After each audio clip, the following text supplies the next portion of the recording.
Welcome back to the Branding for Abundance podcast, where therapists deserve abundance. And so we have a special episode today. From time to time, I bring on therapists that are winning in their business and also making a significant impact in the community that they serve. I also like to highlight therapists who have been a part of the Dope Therapist Academy, which is our signature private practice program, as well as our elite coaching mastermind. And so in this episode, I want to introduce Akilah Peters. She is a clinical social worker associate. She is also a clinical supervisor.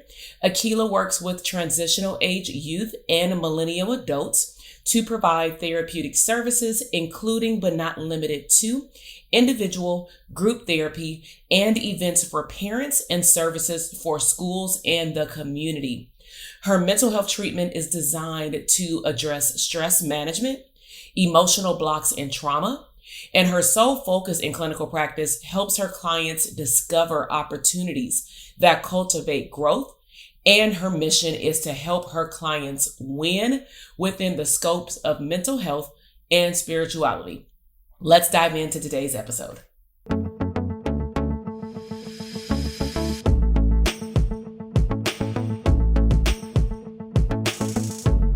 So welcome everybody to the Branding for Abundance podcast, where therapists deserve abundance.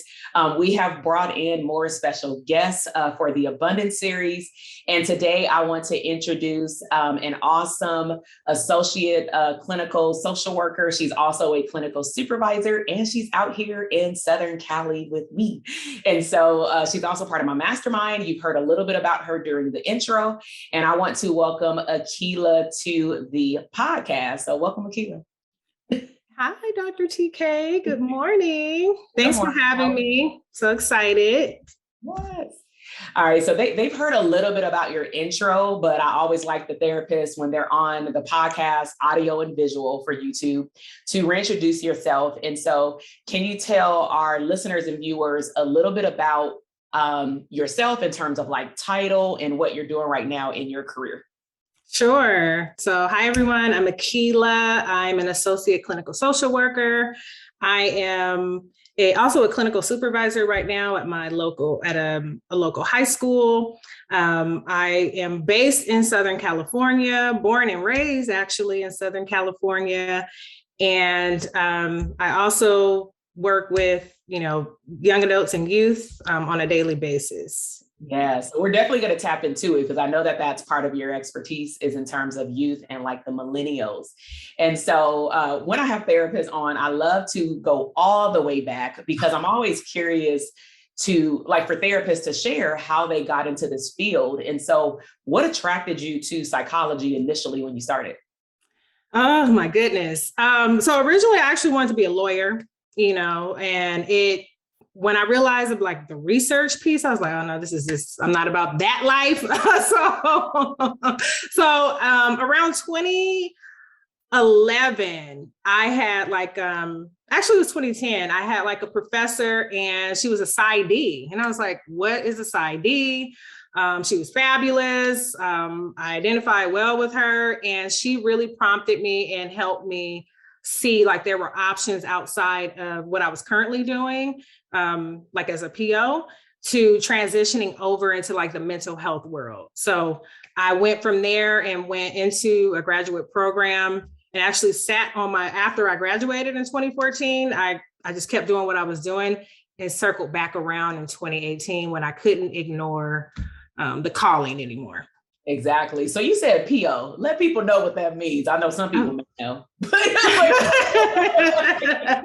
Exactly. So long time ago, I was a probation officer. So I did that for about 9 years for LA County, and went from working in the hall system, juvenile hall, and then also the camps. And I realized as much as felt like I was helping and contributing, it just wasn't, I was wearing the wrong hat. It felt too authoritative and just too punitive. And I just couldn't ignore just getting, navigate my way out of that to to help them in a different way, more strength-based. Right. So I remember we met like 2 years ago, and it always baffles me of like, even when I started interacting with a lot of the therapists in our adult therapist community, like how we met, was it on Instagram, was it at a live event? And we didn't even know that both of us were there. But for us, we actually did I remember it, I was in my Cerritos office. We did a consultation like on video on Zoom about you being interested in the business services. And then I end up inviting you to my very first CE workshop. And you were like, should I come? I'm not licensed. I'm like, you probably need to be here then. And so like going back to that, because you are an associate, and I believe out of all of our interviews, you are our first associate. And I really want to blow this episode out of the water because I want to show therapists that it's never too early to start tapping into investing in yourself and really understanding where you want your career to go before it actually happens. And so I'm going to take you back to May 2019. What was it like to sit in a very intimate room? I remember what it was like, though. I want you to say it, like everybody was introducing themselves, and then you were like, oh my God. So what was that like to be in that room with all those psychologists and licensed therapists? Wow. Yes, that is exactly how we met. It was one of those days where I literally was sitting in awe, like, oh my gosh, okay. Like, I know I'm doing a little something, but I'm not doing this. So it was powerful. It really inspired me to be able to be in a room full of movers and shakers that were well into their career, doing fantastic things, like personally, like private practice, working in television, all different types of people were in that room. And it was like, I can be honest, it was intimidating because I'm like, oh, okay, yeah, I'm still collecting my hours. But it really, once we did the workshop for the day, I really was comfortable and really started seeing like how authentic these ladies were showing up for their brands, and realizing that it was important for me to get started now in order to kind of like really push the envelope on what I was starting to envision for myself. Right. And that is so, so important because you mentioned a specific word. And I want to bring it back for the listeners and the viewers, because this can actually prevent someone from moving forward, even if it's just thinking about what you want to do with your business or career, which is intimidation. And so I remember the day because I was nervous too. It was like my first workshop, like live as a CE instructor. And so I remember going around the room, and I think your introduction was last. And if I remember the 7 women, including yourself, that were there, it was one of my past students. Also, she worked in my group practice, Dr. Millie. By that time, she started niching down and doing therapy in Spanish, had like a 10K plus like private practice. And that's all she wanted to do was private practice, living life, taking care of her parents. Then moving to the left, we had deans of graduate programs like at Pepperdine. We had one of my good friends, Delana. She was like the lead therapist on one or two of the seasons of Basketball Wives of LA. So I could imagine sitting in that room as a student, it was like potentially intimidation, but also in awe. And I specifically remember after the intro and they found out that you were a student, and I kind of like highlighted it, like, let's pour into her. You said something to the effect of, I know that I'm in the right place after the introduction. We hadn't even started yet, you know?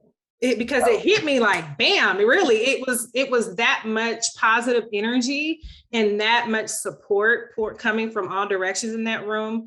So it was literally divine, because I was like, okay, Cerritos, that's 10 minutes away from me. All those things when we had our interview, I just could not ignore it. So being in that room really planted that seed in order for me to be like talking to you today. Honestly. Yes. And that's like 2 years later, and here we are. So let's get into the services. So I know that you worked in probation, you worked in the mental health community. I know that you're a clinical supervisor now, but like, how would you define your ideal client when you're doing clinical work? Yeah. It's starting to change. Like when I entered the program, it was one thing, and now I'm being pulled again. But my ideal client has traditionally been like that transitional age youth, ones that are coming out of high school, in college, really getting their foot in the door with their career, or just figuring out their life patterns, life goals. And then they need that support, because when we're in high school, people are asking all the time, what do you want to do with your life? And you'll throw out things, and then we, might hold on to it because you don't want to disappoint. But yeah, that's my ideal client, the person that is probably already starting a career, making a life transition, deciding like they want to follow that inner guide versus what they've been taught already to follow a certain trajectory. So just knowing like and helping people find their passion. So that age group of 16 to 24 and even those people that are surrounding them, their support system, their parents, their aunties, their cousins, their best friends. Yeah, the village. Yeah, we have the to village. make sure that we're serving the entire village. And the age group that you serve, not a lot of people like to work with teenagers because they're straight shooters, especially like the ones that we would see in the facilities. And then, of course, transitional age youth, depending on how they show up, some people don't like to work with them as well. And unfortunately, I see that they're the largest group that falls through the cracks because people either assume that they're grown, so go out on your own, or people coddle them and don't allow them to become independent. Either way, these are why kids stay at home way longer than anticipated because they have no adulting skills, let alone emotional regulation skill sets. And I know that when you've come to like the live events that we had, like the ones in Vegas and now in our mastermind, like this Vegas, is that you also start tapping into like some of your gifts that you would like to offer people or clients in terms of like mindfulness and things like that. And so we'll get into some of that stuff, but let's go back to what you're doing now. So you move from doing direct clinical work to now being a clinical supervisor. What has that transition been like for you? The accountability is through the roof. It is pushing pushing yourself to greatness. It takes work. And it has been like a journey for me. Like, Win Within is something that I really take to heart because I am not able to show up for my interns unless I even know what's going on with me, so it's a big shift from having that direct practice and delegating everything in every single area and being able to let go of certain pieces of doing direct practice. Yes. It's been a huge shift for me, a good one, but a huge shift. And sometimes, to be honest, some therapists need that break and some therapists actually need to tap into their true genius zone. So like sometimes we may say, we went to grad school for all these years, we're sitting for the licensing exam or we're licensed, and we actually need to continue to practice. But as you mentioned just a moment ago too, as you evolve and you become more clear about what your interests are based off your life stage, those things can change. And I always encourage, as a professor, students to get a breadth of experience before you get licensed. Test out, do you want direct services, clinical supervision, or a mixture of both? Because you can technically create both when you have your own business. Right. So take full advantage of that. And so let's pivot the conversation a little bit. We've already talked about how we met in terms of like business mindset.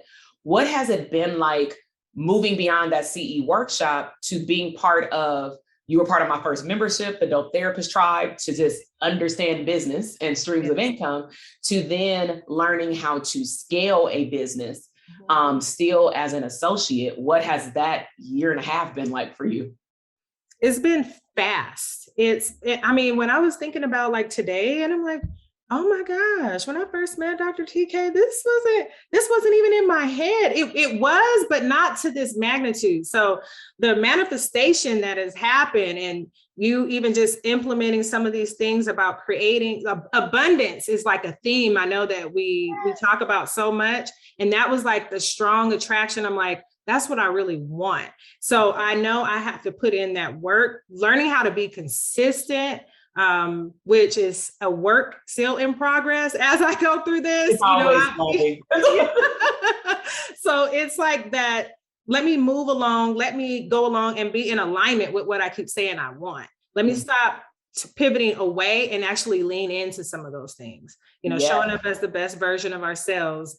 That's been something that's been heavily, implemented with us and showing us and leading by example. So being a student or not being licensed yet, it still has had like such a powerful impact. Before I went to Vegas last year, literally, Dr. TK, my business had just started. I had just filed paperwork. Oh, wow. like 2 weeks before that. So it's been. Oh my gosh. Yeah. Oh, so you were like literally thrown in like Black Friday special, email marketing. What the? Yeah, it was like all brand new. Yes. Yeah. But you took action though, and you implemented it. And most important to me, you grew a community of other winning therapists, which is to me a no-brainer when it comes down to our community because it's very positive, it's very rewarding. And I also want to highlight the fact that you are a mom and you are working on your business while also having a job. And I think it's really important for the listeners and viewers to understand that every individual has to understand their limitations. You may be in a program where somebody's going 40 hours working on their business to grow or scale it, and you may choose to give 10 hours to your business a week, if that, but that's okay because that's the life stage that you're at right now. Right. Yeah. You know? I took that to heart, which you mentioned, in November. I remember being in the hot seat and, all the feedback. I was like, okay, I'm going to do this, that, and the other. So I did join like a group practice, even though I'm an intern. It's still like that is, so I'm like doing that part-time as well. And it's just like, yeah, I have to, once I sit for this exam and can start really coming under my own, like I feel like I'm more than ready and have a lot of things to offer. Yeah, and one of the benefits I'll just say to the listeners, because they heard me talk a lot about DTA, but not really about mastermind, because it's more of like a secret society at this point. Like we only talk about it when we have, like this year, we only have 4 openings because 16 out of 19 people renewed, which speaks volumes to our community, right? Yes. And so when we talk about the mastermind community and scaling your business, you can be like how you're here right now on different levels based off of your goals. And the biggest thing is just to have the vision of where you want to end up. And you mentioned hot seats. What are hot seats? Can you give them some light into what that is? Because for some people that sounds scary. Yeah. It's fun. It's the short version of it is you are going to be held accountable for the gifts that people see in you and bringing those things out of you, pouring into you in a way that is specified for you and your gifts and your goals, that attention, that need, that ability to really just draw out and pour those extra supports, that sprinkle that love, that energy. It was such a life-changing experience. The circle, that influence right there in the moment was just like, whoa, okay, they see me, but they're also going to hold me accountable and allow those things. Like, it's okay to be scared. It's okay to be nervous, but do it scared, And another theme that came out was like knowing your season, knowing where you are in your process. Yeah, because I remember when you brought up group practice back then, we had a few of our mastermind or future mastermind students at that time, like speak about either, I think one of them from New York, Janelle, she was actually in a group practice. James had just left one or in the process of leading one, and now he's full-time on his own. But one of the benefits I'll say to people who are listening who want to learn more about the mastermind for like 2023, because 2022 is cool, is that like for yourself, because you are in the process of getting licensed, the benefit to joining the mastermind is that they get access to all the programs under it at no cost. And I'm not for them just getting more information unless they want to implement it but for yourself. One of my encouraging maybe statements next year will be, oh, you need to show up to all the DTA calls because you're just tapping into now being licensed, and now you can hit the ground running for your private practice. So let's work on transitioning you from that group practice to putting those hours into your own individual practice at whatever limitation you want to put it at. Right. And that's one of the bigger benefits of that higher program is that you get everything under it. And when I say higher to the listeners, I'm talking about what's called my branding ascension model. They get the most of my time because it's a small group of intimate therapists that get together online and throughout the year in person. And then they have one-on-one sessions for 2022. So, yes. And so, well, as we wrap up, what I do want to highlight, because you have been a star associate like in our programs, is if someone who is not licensed, maybe 6 months to a year pre-licensed, and they seen our community and they're like, oh, I want that, but I can't do that right now. She's talking about this ideal schedule. That's not possible for me. Right. What is something that you can share with them through your experience that can speak to maybe their fear? Because that's really what it is. Yeah, you have to do it scared. And sometimes we wait on those double confirmation.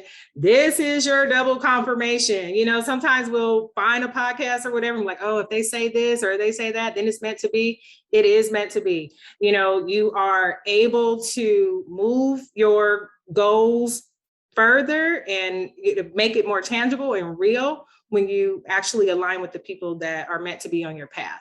And, you know, joining this program is a life-changing experience for me, just to change really what's going on in my head, my mindset, and the belief of what's possible, of having abundance and having that balance, of me being a parent and modeling that, and just looking at the overall things I want for my business in the next 3 to 5 years. Right, right. And you said something super important, because as therapists and lifelong learners, I have found that even when doing like the boot camps for the Private Practice Academy, I get a lot of DMs saying, when am I going to get work? When am I going to get the workbook? When am I going to get the workbook? And I'm like, the workbook is great. The workbook will allow you to implement what you learn, but nothing will matter if you don't have the right mindset. And sometimes it is required for you to go to that next level of abundance to invest in being around the right circle of people and having a certain level of a mindset to be able to get what you want. Because what a lot of the students have found in the academy, just showing up even to a boot camp or the mastermind, is you can have a list of ideas, but as soon as you say, oh, it's already done, I already got it, they actually manifest certain things in their job or in their business way faster because they just simply made the decision. It is crazy. Just saying yes can open up the floodgates, you know? Yes. I had to change some things. And then with the guidance of this, it's really been so helpful. Yes. So what I want to do, of course, we're going to make sure that we link up in the show notes, how to reach out to you and how to look at your services. If someone went over to like your Instagram page, what can they look forward to? Is it like more psychoeducation for your ideal clients, or do you have like services or products over there? Services and products are coming. There are some things that I've been held to the fire about as well. And, you know, literally those things, you know, I'm entering the boot camp. There are things that within the next 30 days will actually be manifested. So I'm excited about that. But my page will have alignment with that. I'm in that pre-launch stage. So those meetings are happening behind the scenes. My page also includes like psychoeducation, and in the future it'll probably just open up a little bit more like with like lifestyle and things like that, but mainly psychoeducation, and my two big things that are up and coming will be up there. So I like to highlight what the therapists are doing, because some therapists say, oh, I got this coming up. And then some therapists are just like, connect with me. And I would encourage any therapist, whether you, especially if you're pre-licensed or licensed, connect with the therapists that I'm showcasing on my podcast channel, specifically because, again, I'm highlighting, my whole community is abundant, but I'm highlighting therapists who have shown up and reported their wins, because we have an entire Dope Therapist Community Instagram page dedicated, and a newsletter monthly dedicated to the wins of the therapist. And I don't like just to say that my clients are winning. I like for other therapists to actually go and see that the proof is in the pudding. Like, we got social proof. Go watch the podcast or listen to it, and then also go check them out on the Instagram page. So I want to thank you from the bottom of my heart for showing up to this podcast, and specifically speaking to a group of clinicians who may not speak up. I'm gonna be honest, they don't speak up, you know, because they're the ones in our boot camp that ask the most questions about, how do I know I'm ready?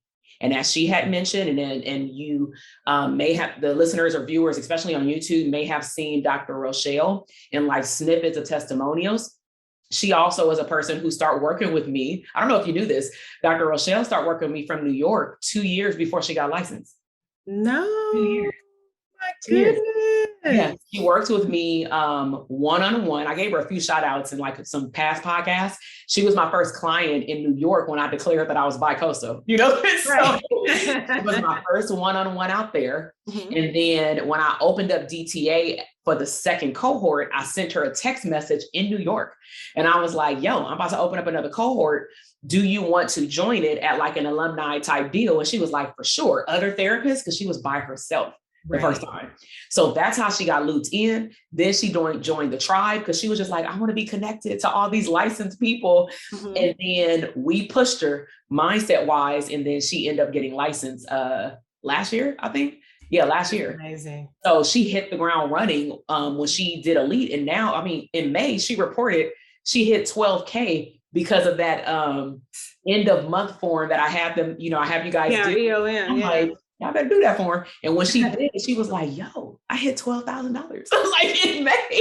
That's how we do. That's amazing. Yes. So I want to tell any therapists that are watching, especially if you're an associate, just say hi, pop into her DM and say hello and continue to encourage her as we do in the Dope Therapist community. So for everyone, I will see you in the next episode. Until then, stay abundant. Bye.